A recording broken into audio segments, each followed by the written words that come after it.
to Sowtastic podcast. My name is Roshan India. Today we have with us an amazing entrepreneur. Her name is Amanda Innes-Shareef from Georgetown, Texas. She formerly ran Beans and Sweets for 2 years, which was a coffee and pastry shop. Overall, she's been an entrepreneur for 13 years. And we wanted to take a little time from her schedule to just have her talk a little about her entrepreneurship journey, on where they started, how they started, what challenges they went through, how they overcame it, and hopefully answer some of our most burning questions. So welcome with us, Amanda. How are you? I'm very well. Thank you. How are you? Wonderful. Thank you. Thank you. So I'm going to ask a few questions, but before we get started, why don't we do this? Can I ask you just to have you talk a little about yourself, your family life, and your professional life? Well, my name is Amanda Innes-Shareef, as you mentioned. I've been married to my wonderful husband for over 16 years. We have two beautiful daughters. Luca is 11 and Cora is 7. I've spent most of my life in Illinois, and that's where I met you and Tiksha.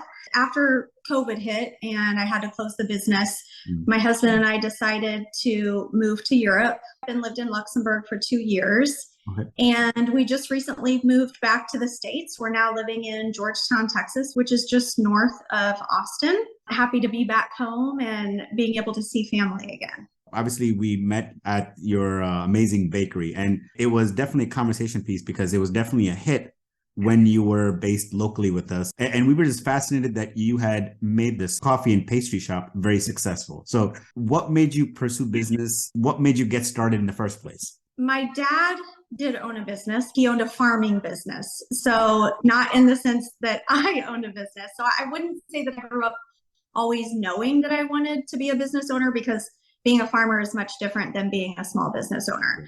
But I would say I knew that I wanted to own my own business because of my passion for baking. When I was going to college, I started going to college for business management because I didn't really know what I wanted to do. And as I started taking business classes, I started thinking that someday I probably did want to own my own business. Okay. And it wasn't until my mid-20s, though, that I really discovered my love for baking. I'd say I knew that I liked to bake with my grandparents and things like that before, but I never thought of it as being able to do that as a job. That never even crossed my mind until one day when I've been in health insurance for over 21 years. Okay. And one day I was at work and I was in a meeting, and they gave us a to-do, right? So I make a short-term goal that you're going to complete in the next 3 weeks, and then make a long-term goal. And I had started thinking about baking and wanting to do more of that. And so my short-term goal that I gave myself was to go check out some culinary schools. And I follow my goals. When I set a goal for myself, I like to check those boxes. So I was like, okay, I'm going to do this. So I drove to Chicago by myself and checked out the Cooking and Hospitality Institute of Chicago, also known as Le Cordon Bleu. Okay. And as soon as they walked me through those kitchens, I was hooked. And I was like, I have to do this. I signed up then and there, went back to work, and said, hey, I'm giving you a 6-month notice. In 6 months, I'm starting culinary school. Wow. And decided to move to Chicago by myself, not knowing anybody. And from there on, I knew that that was going to be my journey. Wow. Okay. So 6 months between when you wrote your goals out, roughly about 6 months from when you wrote your goal out to actually when you said, hey, I'm done. I'm going to start up my own business. Yeah. Until I said, I'm done. I'm going to go to culinary school and start school. So I did go to culinary school 6 months later. And funny enough, when I quit my job and moved to Chicago, one of the VPs called me that same weekend that I moved in and wanted me to work part-time for the company. And so I was able to keep my job and my benefits and still go to school. So it worked out great. Okay. Help me understand. So a lot of people in your position, I would think, would go the quote unquote safe route, which is work for a bakery shop or work for a restaurant or work for a chef, right? So right after college, so in college, you have to do what's called an externship, which is just like an internship, but for pastry chef, it's an externship. You don't get paid, right? You're just working for someone and you have to have so many hours. So I was working at this shop in Chicago called Vinny Patisserie for a French pastry chef. And it was amazing. I loved it. I was working there a couple of days a week and on the weekends, and I was learning so much from Dimitri. And it really solidified that this is what I want to do with my life. Okay. But he offered me a job at the end of my internship. And when I looked at how much that paid versus how much I was making at my health insurance job, I was like, I can't do it. I can't pay my bills on that. So that's when I was really like, hey, if I want to have a future in this, I've got to work for myself. It's just not going to work any other way, because it's really difficult. The only way you're going to make money in that industry is if you become a head chef at, a really famous restaurant, or open your own restaurant. And let's face it, that works out for very few people. Mm-hmm. When you decided to start up your own business, what were some of your hesitations, some of your concerns? So I would say my fear was in losing all of my money and not being able to support my kids. When I finished culinary school, I wasn't married yet, and I didn't have kids. My husband and I were dating, but we weren't married yet, and we didn't have any kids. And I was still supporting myself and didn't want to rely on this person that I was going to marry, right? That's not how you want to jump into a marriage. Like, hey, I need you to support me while I live out my dreams. So I still wanted to make money and be able to, take care of myself, support myself. And I was afraid of losing that, right? I was afraid of starting a business and it failing. I wasn't really afraid of failure for myself, because I know that businesses fail all the time, right? It was more so in not being able to pay the bills. It was just from a money perspective, and not necessarily like a status, right? Like, oh, you failed. So I decided to start doing it out of my house, which is what a lot of bakers do these days. Okay. And so I started a business called Tart Patisserie, and I was just baking out of my house and not charging enough money, but that was fine, right? Because I was getting experience, I was getting practice, I was doing things for people that I knew, mostly people at work in Chicago, and it was giving me all of the experience and life lessons that I needed before I started a business. It allowed me to see that I could turn it into a business, that it was successful enough, that I was getting enough support and business from people that I can turn it into a real live brick and mortar. So there's two chains of thought that I've usually seen business owners, right? One is, hey, I'm going to quit everything, burn all my bridges, and I'm going to not work. I'm going to focus strictly on this business. When you started out of your home, the other chain of thought is, hey, let me do something for plan A while to pay bills, to pay day-to-day expenses while I work my plan B business, right? Right. Which bucket did you fall in when you started the business in the first place? Yeah, so that's exactly what I was doing. Let me have my day job, and I'll do this on the side to start this business, start saving money. Every dime that I made either went back into my little side business or saving for a future business. That's exactly it. I was baking at night until, midnight, 1 o'clock in the morning. Okay. And by the time I had kids, that became exhausting, right? We were living in Naperville. We had a kid that was in daycare. We had a kid that was in elementary school. And so kids are exhausting. So I'm working a full-time job, 8, 9, 10 hours a day. I was in management. So I was working a lot of, it wasn't just a 40-hour work week. And then I was taking care of my kids. And then when they would go to bed, then I would bake. And so I had just turned, the day after I turned 40, I was on my way home from Chicago, and I was thinking, I have a very strong faith in God. And I was on my way home, and I was praying and saying, what do I do? Do I continue to do this? I've been doing this for 13 years, hoping that this dream would come true. And it's getting to be very difficult. Do I continue down this route, or do I just stop the business altogether and just focus on this full-time job that I'm miserable at? Or do I go all in, right, and start this business? And lo and behold, that day when I got home, I had an email from someone who owned a cupcake shop in Naperville, and was interested in leaving and wanted to know if I would like to buy her business. Okay. And that seemed like a sign to me, a pretty clear sign.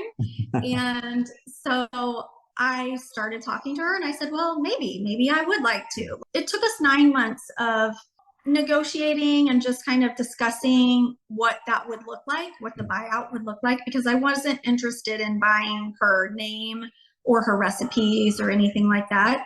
But at the end of 9 months, we were able to come to an agreement. So for me, like you said, plan B, right? Like you just kind of go all in.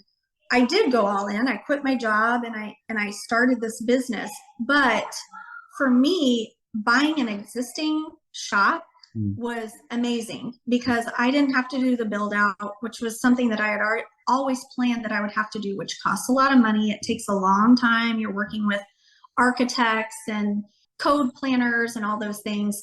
And I didn't have to do that. I literally signed papers one day and the next day I was open. The shop was open. Okay. Yeah. So help me understand. I know there's a lot of entrepreneurs that struggle between planning everything beforehand and then starting the business versus starting and figuring it out as they go along. So you had never run a store. Now you had an opportunity to talk to an existing business owner as they were essentially selling their business, right? Their space. So I'm sure there was a little bit of, frequently asked questions that you went through with them. How do you gain customers? How do you advertise? How do you take care of keeping things up to code? Well, that was one of the joys of buying an existing business. You have someone who's been in business for, I think she had been there for 6 years. So she knew the ins and outs of it. She could tell me all of the vendors that she used. She could tell me how to keep up to code, for the city. How did she market her business? Did she give away a lot of product to try and get people in the door? And her husband actually stayed on also for a couple of months afterwards to stay in the shop and help out, just to make sure that I had enough support there. It was kind of like having a mentor because she was more than happy to help me because she wanted to see me succeed. She didn't want to just sell her business and get out. She wanted me to be as successful as she was. So she was very open and honest with me and shared a lot of her experience, things that were difficult for her. Now, my business was a little bit different from hers. Like I said, when I bought the shop, I got all of her recipes and her name, but I changed all that because I had spent the last 13 years creating my own recipes and I wanted to do what I wanted. So I redecorated and, rebranded. And I think my biggest lesson learned from there was they didn't want people to know that they were leaving.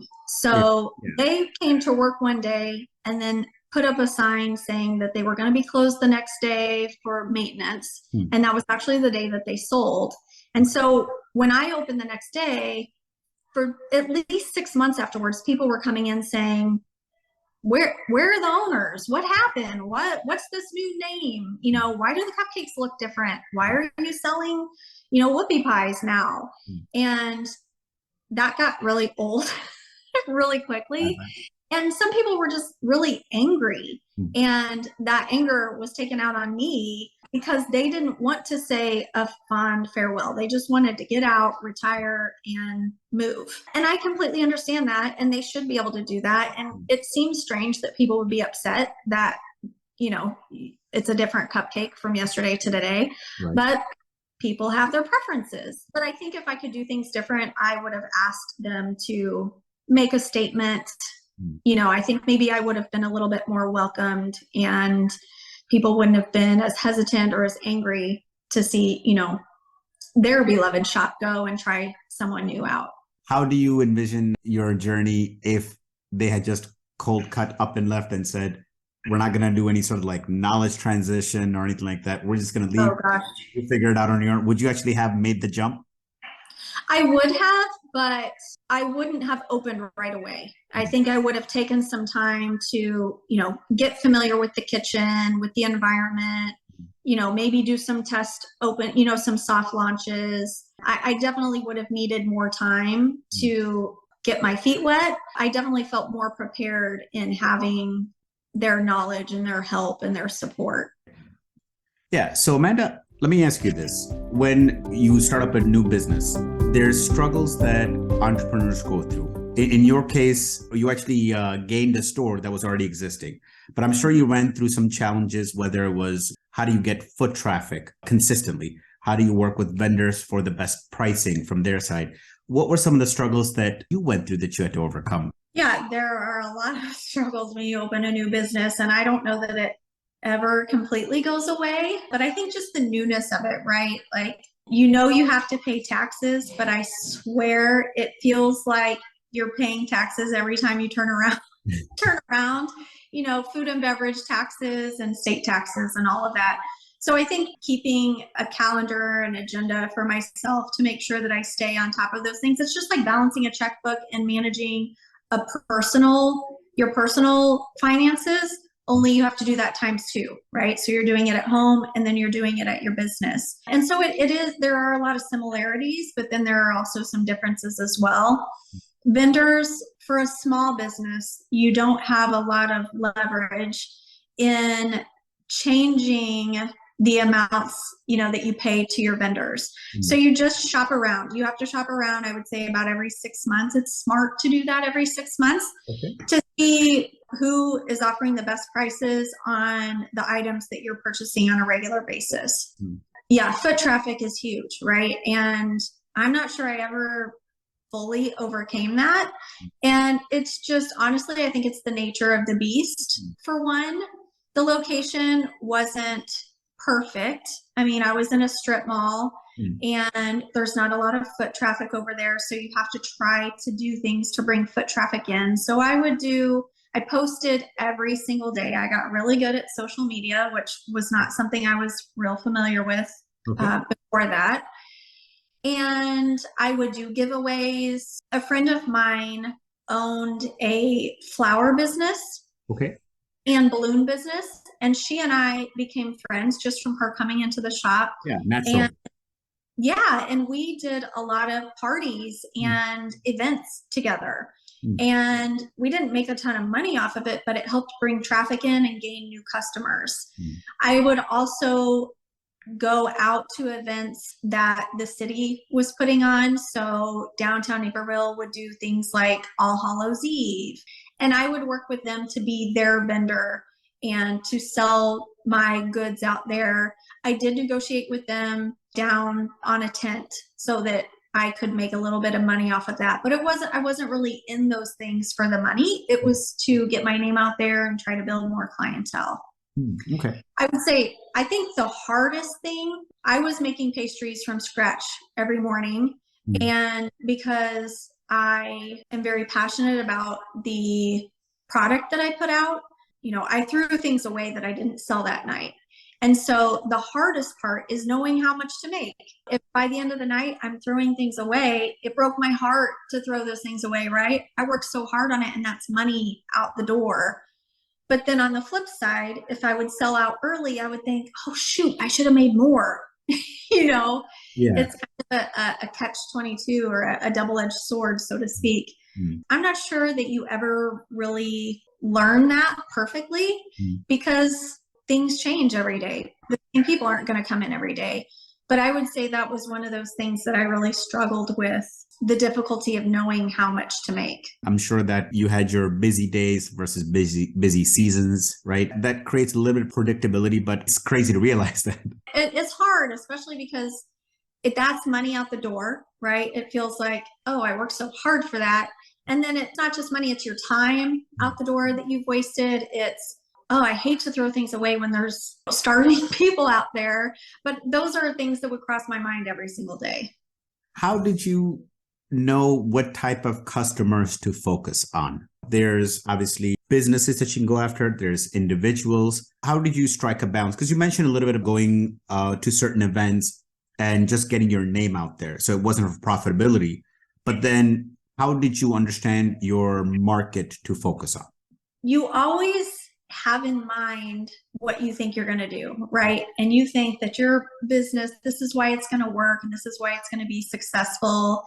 But you have to listen to your customers, right? You have to follow the trends, listen to what they're saying, and not necessarily what they're saying, but what they're telling you and what they're buying and what they're not buying. So I learned very early on that it was the moms who are planning these parties, who are working on the PTO at all of the schools, who are telling, their other mom friends to go to Beans and Sweets. And so I I really paid attention. I mentioned that I'd been in health insurance for 21 years. And for a lot of that, I was in data reporting and analytics. And so I love data. I'm a data nerd. I love numbers. Nice. I love analysis. So I wasn't just the person who wanted to come in and bake every day. Yes, I love that. Yes, baking was my passion. But I also loved to go home and look at my numbers. And at the end of every month, study the analyses and the trends and changes. That's how I would decide how I needed to change things, right? So my menu changed every week, and I would base it off of analysis from previous month. Wow. So I really use data to my benefit. Nice. You mentioned marketing yourself on social media.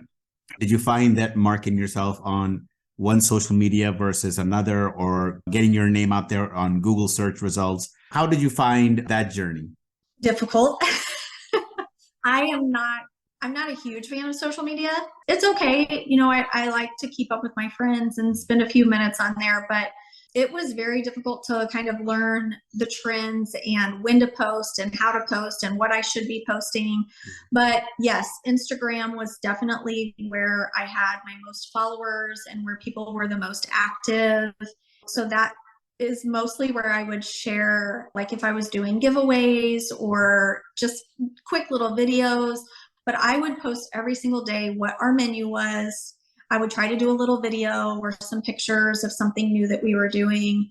And that did help, because if I didn't do that, my customers knew, and the phone would ring off the hook all day long. Just calling to see what you have today. And it was like, oh, I've got to get my post out there, because, that takes up so much time answering that phone. A lot of business owners find ways to keep themselves motivated through the struggles and challenges, whether that be talking to other business owners, whether that's listening to podcasts that help them get positive again. How did you stay positive during the times when you knew business wasn't going according to your wishes?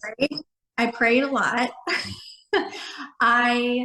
I did talk to people. I would listen to podcasts. I would listen to music that was uplifting, that would kind of help. Yeah, inspiring.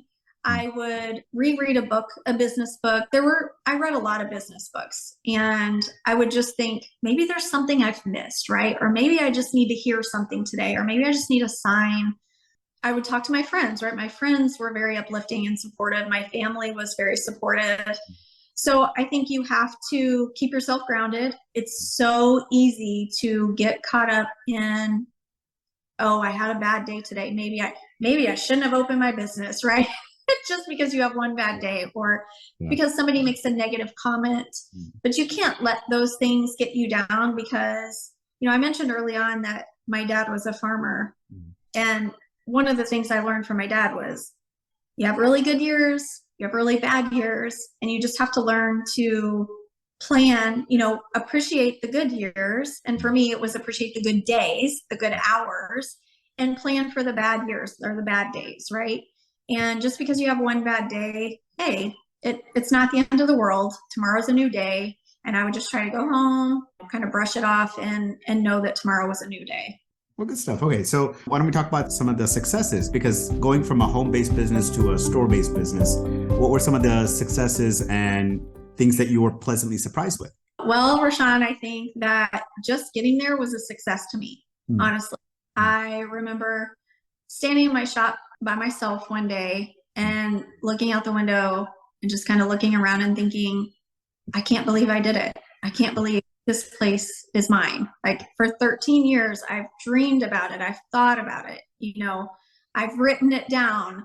I've read the books. I've planned, and now this is truly mine. And so for me, it was a success no matter what happened. I was just super proud of myself for going for it. I took each day's accomplishments and would think about that on my short drive home. I lived like 5 minutes away from the shop, but I would literally drive home and think about, okay, what's one accomplishment that I had today? Maybe it wasn't a great day, but I learned something new, or I met a new person who gave me a different perspective, or who just loved my products and said, oh, I can't wait to come back. And it put a smile on their face. Or one accomplishment that I was super proud of was I was only in business for a short period of time, and I was named one of Naperville's best.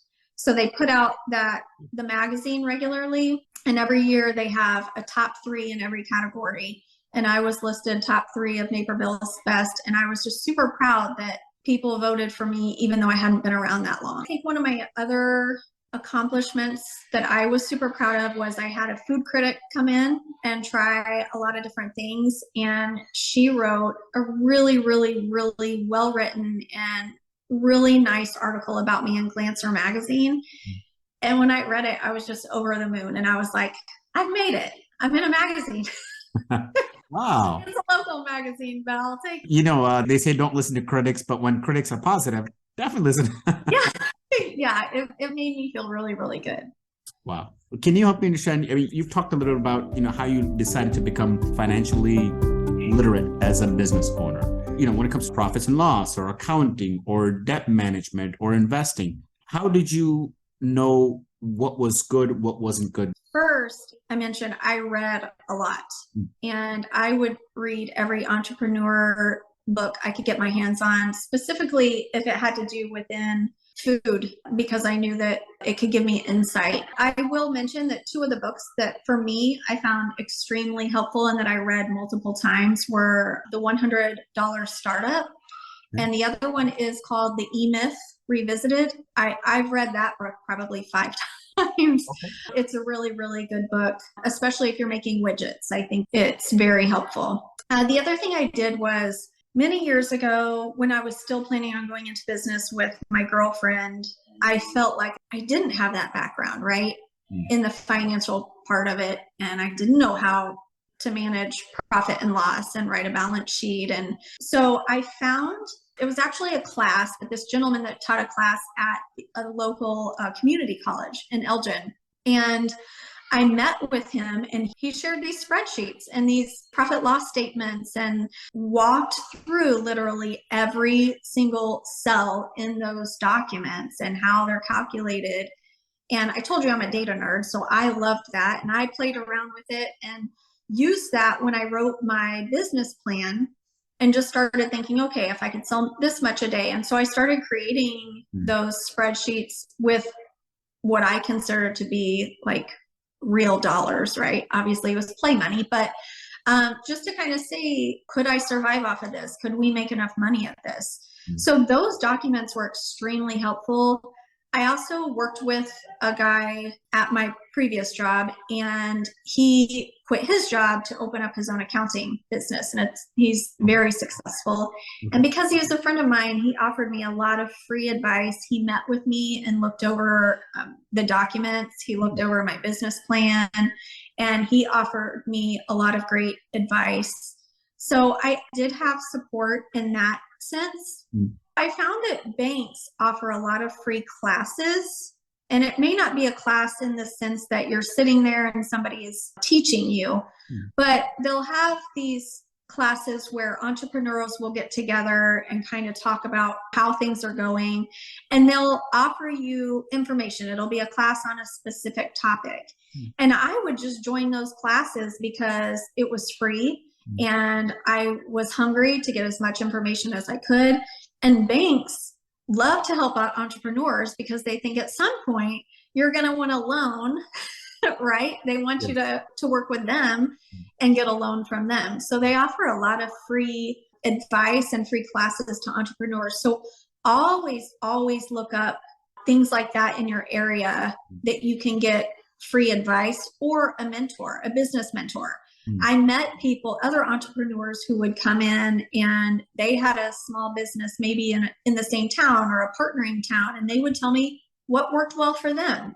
Sometimes we would partner together on events or just share things that we've learned or information. So there's a ton of resources out there and tons of people who want to see you succeed, even though you don't think that. But I was really surprised when I opened how many people just really wanted to see me succeed, people that I didn't know previously. So use that to your benefit. Good stuff. Chock full of good stuff. Okay. Knowing all this stuff, Sowtastic is a financial literacy school, right? So why do you think financial literacy is a critical skill, especially at earlier ages? Because obviously you had a support system, it sounds like, that you created. You had people that you could talk to. But had you gotten some of that learning earlier on, could it have helped? So I learned financial planning personally at a very early age from my parents. My dad was a farmer, owned his own business. My mom worked for the same company for over 30 years. My mom would balance a checkbook to the penny. She knew to the penny how much she needed to have in her pension, in her 401k, in her savings so that she could retire early. And she did. She retired at 51. Wow. She's 70 and still lives very comfortably and is having a very happy retirement. And so I learned from a very early age, not just saving, but not having that instant gratification. My parents never bought the name brand things for me, and I hated it as a kid. It was so embarrassing, but I didn't die, right? I didn't die from that embarrassment. And I do think that having, my parents as financial role models definitely helped me. But I think that some people do just kind of jump into a business without thinking about those things, without planning and planning and planning. And I had a long time to plan because I had those 13 years where I couldn't get a business off the ground. And so all I could do was read more books and do more planning and save more money, right? So who knows? I don't know. Maybe if I didn't have the parents that I had, maybe I would have just winged it and it would have worked. I'm very open and honest with my kids about money. And even at the shop, they lived at the shop. It was their second home. I would tell them why you can't eat something for free, or why you can't just, eat those bananas in the back because they're sitting there, because I have those planned for a very specific reason. And if I don't use that, then I don't make that money. And likewise at home, we try to teach our kids about allowance, about saving for something that they want. That they're not going to get everything that they want. They're not going to get instant gratification. My 11-year-old has been begging for Crocs, which I think are the worst shoes ever invented. And so I wouldn't buy them for her. So she learned she had to save, and she finally got enough money and just ordered them this week and is super happy. And I think that it means more to them when they can buy it with their own money, and when they had to save, and when they have to make that decision about, I want all of these things, but I really want this thing, right? I only have so much money, so I'm going to buy this. And we do the same thing when they want toys or they want to go somewhere. We'll say, okay, our monthly budget for entertainment or for toys or for whatever it is this amount of money. We've already spent it. So next month, let's prioritize what you want. Let's prioritize those things to see what we're going to spend that money on. So, I do that for myself. So I think it's important to do that with my kids as well. That's a very wise lesson. And one of the things that I appreciate what you said is you had parents that were good financial role models. And generally speaking, what I've seen is a lot of parents, they come from good intentions, but if they don't have the right financial success, if you will, they may not be able to give you proper advice. Like in your case, your father had run a business. Your mother had learned how to look at delayed gratification and retire early. I think those are great success stories that they could model for their kids. And a lot of parents feel like that they can teach, but if they're still struggling financially, it's hard for them to impart knowledge that they themselves don't necessarily have, right?